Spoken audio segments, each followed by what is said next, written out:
All right, welcome back. Now, from the lecture hall to the murky world of politics, Dr. Lilian Gogo was an unlikely candidate for the campaign trail and all it required, but she beat the odds in more ways than one.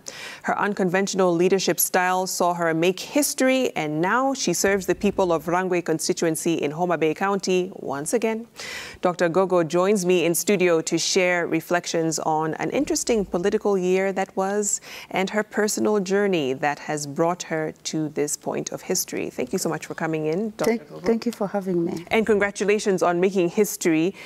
That was the headline once you won again in Rangwe Constituency. Tell me how you did it. Oh, it's not about how I did it, how we did it.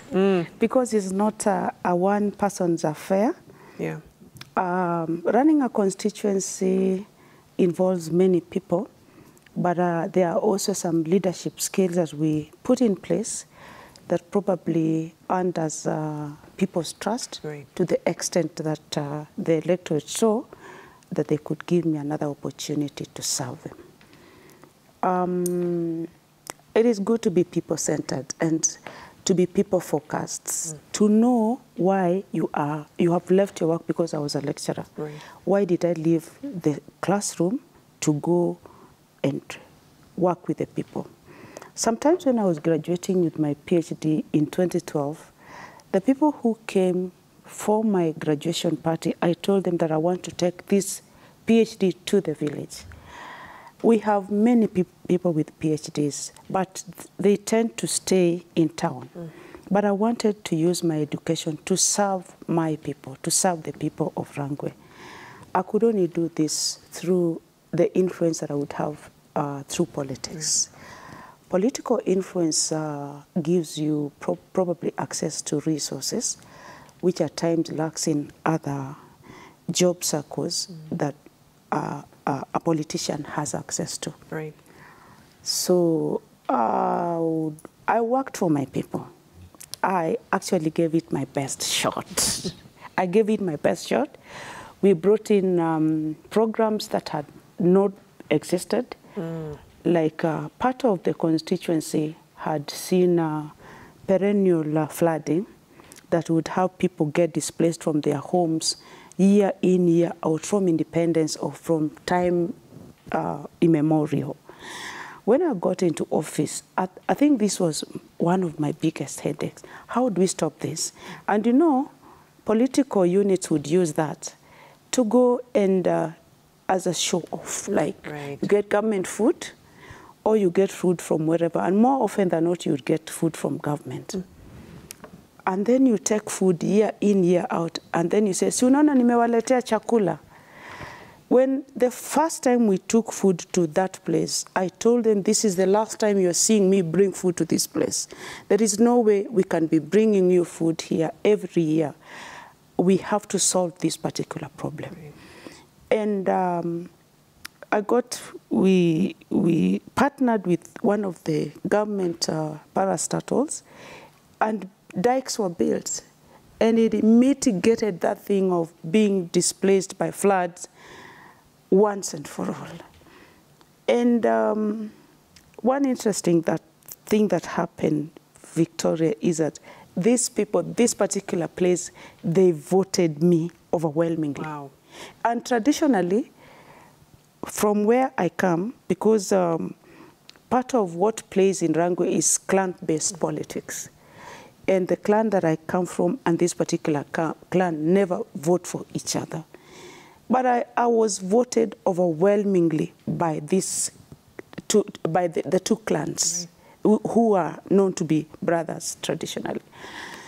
And among other very many things, proper use of CDF, equitable use in CDF. Yeah, it's not just proper use, but have we used it equitably?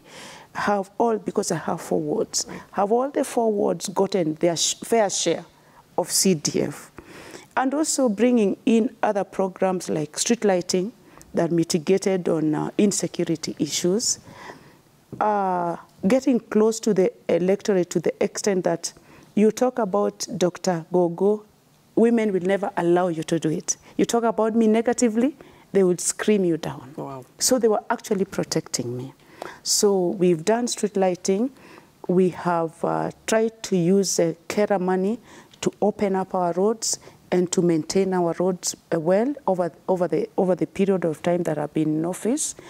And we've also, in the history of Rangwe Constituency, no political unit has ever used the CDF that is there from national government to buy school buses. And you would find Rangwe people getting to the neighboring constituencies when they need to use buses. They have to go to the neighboring constituencies to get buses. So I found it as a need. And in the time that I was in office, I made sure that the issue of buses was sorted out once and for all. We bought 14 buses, wow, school buses, delivering buses, a logbook, a key, and a bus. So you've without the residents paying even a point. Yeah. You've talked about the very many things, yes, that got you re-elected. And it speaks to you really kind of carrying out servant leadership. Yes. But one aspect that, and you talked about the clan politics, just what plays in Rangwe, but gender was also a factor. I remember reading an article where you said it was used as a tool of hate. Yes, yes, yes. During the campaign season, you beat out 3 men in this field. How did you kind of deal with those challenges that come with being a woman? There are also, let me look at strengths that come with being a woman. Is not only challenges. Women have certain soft skills that they can use to mitigate the challenges that they go through. Yeah. So one of them is that as a woman, I'm able to negotiate hard levels. As a woman, I'm able to give it up. During my campaigns, I made sure in the 2017 campaigns and even in the 2022 campaigns, when I was the incumbent, I made sure that there was no violence in the constituency. As the incumbent, I made sure that I never did any name calling. These are soft skills that you can only get in a woman. People would abuse me. People would talk bad things about me. People would bring propaganda on me. But I made sure that I had a high sense of focus. Women can have a very, very high sense of focus. These are soft skills that women have. I made sure that in my campaigns, I would campaign only during the day, so that I lessen chances of violence, because when you move about at night, that's when somebody probably plans violence against you. So I made sure that I only campaigned during the day as required by IEBC. But on the other side, women leaders in politics face challenge of resources. You would not have enough because literally, the person who was my strongest opponent had quit. This guy had good money. He was polished when it came to money. But he was also a son of the soil. He was born and bred there. He went to school there. Right. And he had very many advantages over me. But I didn't look at this. I didn't look at what I lacked. I didn't look at what I did not have. Whatever I had, I used it well. The money that I had put aside for campaigns, I used it well. But apart from that, I did not really think about my opponents. I didn't concentrate on my opponent and what my opponent has and what my opponent does not have. I concentrated on the people. And I would do proper, large, I would handle very large crowds, very big crowds, and I would talk to their hearts. And I would tell them, look, I've been here for the longest. I'm literally more like your son. I'm more like your son. I belong here. There is nowhere else I can go. And you gave me an opportunity. You saw what I did with this opportunity. So I was persuasive. as a soft skill, women are persuasive generally. They can persuade you into very many things. So I persuaded the electorate, and I talked to them, and I made sure I talked to their hearts. And I told them, look, in the time that I've been in office, did I ever give? Because one of the problems, one of the biggest challenges that I got when I was getting into office was alcoholism among the youth, right, and drug abuse. And I was asking when I met fellow women, look, did I ever let any of your children take alcohol while I was in office? Did I ever send them money? Did you ever hear me send any money to any of your children, sons and daughters, to take alcohol? And I would speak to their hearts, and I would make sure that we do our meetings in an organized manner to the extent that they could see a woman in me. Yeah, yeah. And I would never organize so any violence between me and my opponents. I would not. These people belong there. These people are born there. I am married there. And I would talk to the fact that this, like one of them, one ward, traditionally, are people who came from Siaya. Mm-hmm.